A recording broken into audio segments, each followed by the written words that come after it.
अस्सलाम वालेकुम, welcome to our channel law and justice और मैं हूं आपका मेज़बान एडवोकेट मियां मोहम्मद फ़हद तारिक। उम्मीद है कि आप सब खैरियत से होंगे। तो आज हम अपने व्यूवर्स के पास जिस टॉपिक के साथ आए हैं वो है कि रजिस्ट्री, हिब्बा, मुख्तारनामा और इंतकाल, इन सब में क्या फ़र्क है, इनकी अहमियत और किस चीज़ को करवाना सबसे ज़्यादा बेहतर रहेगा आपके हक़ में।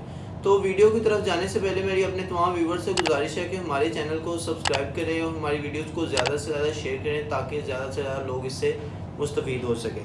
तो सबसे पहली चीज़ इसमें हम डिस्कस करेंगे कि हिब्बा क्या होता है। हिब्बा नामा के ऊपर वैसे मेरी एक अलहदा पूरी डिटेल्ड वीडियो है, लेकिन इस वीडियो में सिर्फ हम हिब्बा नामा को डिफ्रेंशिएट करेंगे हिब्बा, इंतकाल और मुख्तारनामे से, रजिस्ट्री से। बेसिकली हिब्बा नामा होता है कि आप किसी को प्रॉपर्टी गिफ्ट कर रहे हैं तो वो इसके इंग्रेडिएंट्स कुछ होते हैं, ऑफर, एक्सेप्टेंस एंड कंसिडरेशन।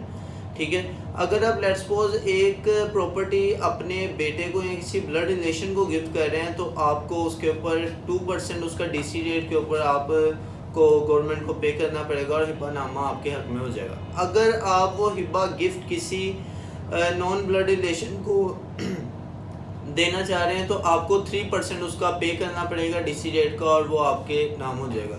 लेकिन हिब्बा नामे में जो एक अहम चीज़ है वो इसके इंग्रेडिएंट की फुलफिलमेंट है। अगर आपने इसके इंग्रेडिएंट की फुलफिलमेंट नहीं की तो इन फ्यूचर आपको ये इशू राइज हो सकता है कि जिस बंदे ने हिब्बा किया है वो उसको कैंसिल आउट करवा सकता है। कंसिडरेशन इस ऑफर तो ये है कि जिस बंदे ने इसको, जो बंदा हिब्बा करना चाहता है वो अपनी विलफुली, अपनी खुशी से आपको गिफ्ट कर रहा है। सेकेंडली, जो सेकंड इंग्रेडिएंट है वो है एक्सेप्टेंस। एक्सेप्टेंस क्या है कि जिसके हक में हिब्बा किया जा रहा है वो उसको एक्सेप्ट कर रहा है। और जो थर्ड और मोस्ट इम्पोर्टेंट इंग्रेडिएंट है वो है कंसिडरेशन।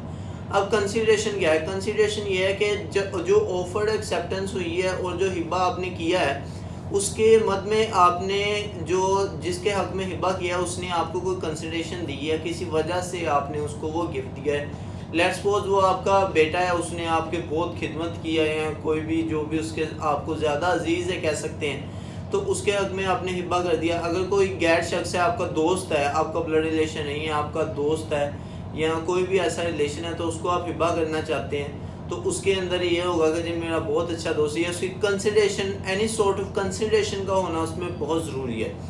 अब दूसरी चीज़ इसमें हमने जो डिस्कस करनी है वो है रजिस्ट्री। रजिस्ट्री तो आप सबको पता है कि रजिस्ट्री क्या होती है, कि पूरे इसमें स्टाम्प ड्यूटी, FPR, ये सारा एक डॉक्यूमेंटेशन के थ्रू जो आप एक जो जगह है वो अपने नाम करवाते हैं वो रजिस्ट्री कहलाई जाएगी। उसका जो डॉक्यूमेंट होगा उसका हम रजिस्ट्री बोलेंगे कि आपके नाम रजिस्टर्ड हो गई है।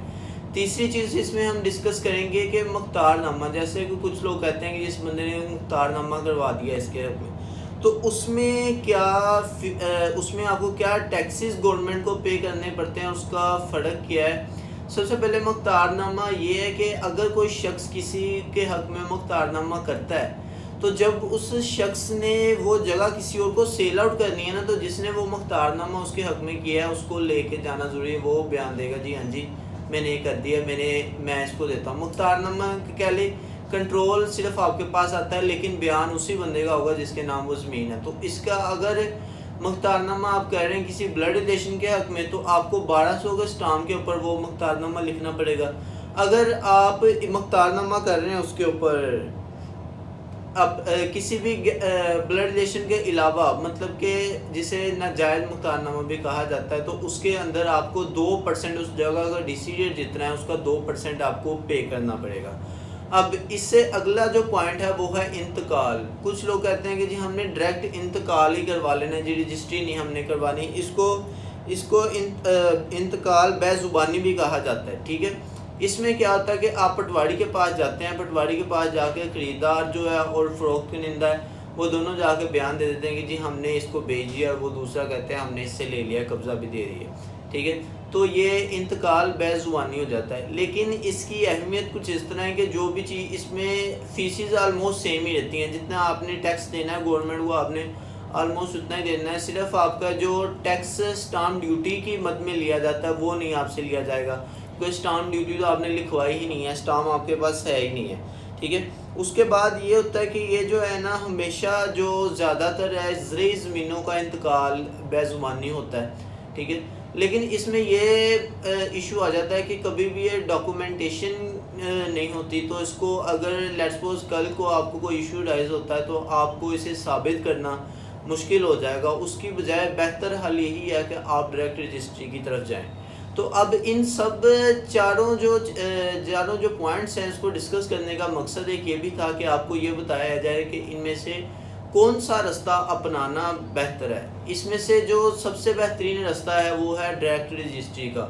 अब रजिस्ट्री का है, आपने सारी फीसेस अदा की होंगे, पूरा आपके पास डॉक्यूमेंट होगा, उस बंदे के अंगूठा जात होंगे, सारा बयान होगा कि जिस बंदे ने इसको जगह दी है।